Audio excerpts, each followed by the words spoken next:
politics is defined broadly as competition for power over people and things, then it's clear that all societies have some sort of political system. However, there can be a vast difference in what political organizations look like and how they function in different kinds of societies. It may initially seem to the casual observer that small-scale societies have no politicians or political organizations at all, but they are present in very different forms than people in modern large-scale societies expect. All societies recognize political leadership roles of some sort. These are roles in which individuals generally have authority related to broad areas of concern for their society. They usually are allowed to make decisions concerning the group as a whole. They are often expected to lead community discussions and act as spokesmen in dealing with outsiders. They have power to control or at least strongly influence the behavior of others within the society by their power of persuasion, and sometimes by controlling the means of violence, such as the police and the legal system. They usually play a central role in defining their society's goals and public policy. They often are allowed access to the control over their society's important resources. However, this does not necessarily mean that they are richer than others. In fact, political leaders in some cultures are expected to essentially bankrupt themselves by periodically giving their wealth away. In so doing, they increase their political influence and power. This was very often the case with the big men of New Guinea and the traditional leaders of Native American communities on Vancouver Island in Western Canada, who played a key role in redistributive systems of small-scale societies. When most people in the Western world think of political roles and offices, what probably comes to mind are presidents, prime ministers, governors, and legislators. These are generally permanent political offices that exist apart from the people who occupy them. In other words, the political position continues after the current office holder leaves them. Another individual then takes over in the same position. This often is not the case in foraging societies. Their political roles are usually temporary and short-term. For instance, a man may become a hunt leader with authority to make decisions for his fellow hunters, but only as long as the hunt goes on. When it's over, his authority vanishes, as does the hunt leader position, because it's no longer needed. Large-scale societies may have different continuing political offices. They are organized into bureaucracies of position with different levels of responsibility and power and authority that are generally ranked relative to each other. In the United States, for instance, the President has greater authority than the Secretary of State, and he or she, in turn, is above ambassadors. Large bureaucracies with the clearest chain of command are usually military organizations. Soldiers and officers are trained to know and accept the authority of their superiors and to take responsibility for those under them. There is little ambiguity about the chain of command. This kind of clear demarcation of authority is not present in all political systems. The United States has a federal government with only limited authority over the 50 states. Each state has its own government that largely mirrors that of the national government.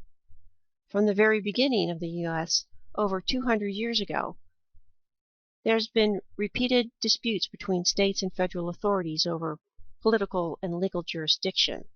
In fact, the American Civil War, fought between 1861 and 1865, was largely over this conflict. Even today, federal and state jurisdictions overlap at times, which results in disagreements. The U.S. Supreme Court has made many important legal decisions to sort out these disputes, and no doubt will need to do so in the future as well. The process by which an individual legitimately acquires a political office or authority position occurs in several different ways around the world. In some societies, succession is the result of inheritance through kinship-based ties. This usually means inheritance from a deceased relative. This was the common practice among elite families in large-scale agriculturally based kingdoms and empires of the past. A king's son became the next king. However, rulers of succession by inheritance were sometimes intentionally left somewhat vague to allow deviation when needed. For instance, if the eldest son of a ruler is not up to the job, ambiguous inheritance rules could allow him to be bypassed in favor of his younger, more competent brother or sister. In democratic societies of our time, politicians are usually elected to political offices, and inheritance is frowned upon as an unfair path to political power. In small-scale foraging societies, succession often results from personal achievement rather than election.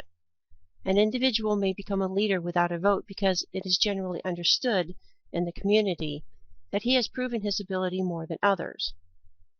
There is no need for a vote or even much discussion, since everyone tacitly agrees. In many societies with hierarchies of political position, some or all lower-level political officers are filled by appointment from above rather than election. These different mechanisms for legitimate succession to political offices are not always clearly distinct from each other. For instance, succession by achievement and appointment from above may be combined. Military officers in modern democratic nations are generally appointed from above by superior officers who base their decision on the personal achievements and capabilities of the person being promoted. In many societies, the prescribed method for succession to office may be circumvented through behind-the-scenes negotiation by power brokers, using coercion, bribes, and promises of future rewards. Political deal-making is usually an integral part of most political systems, including those that are ostensibly very democratic. It also is not uncommon around the world for individuals or groups to seize power illegally and brutally, eliminating competition and dissenting voices. It is common for political leaders to be members of political factions consisting of like-minded individuals. In large-scale societies, these factions often form recognizable political parties. Whether they are members of formal factions or established political parties, a common tool used by politicians around the world is a political symbol.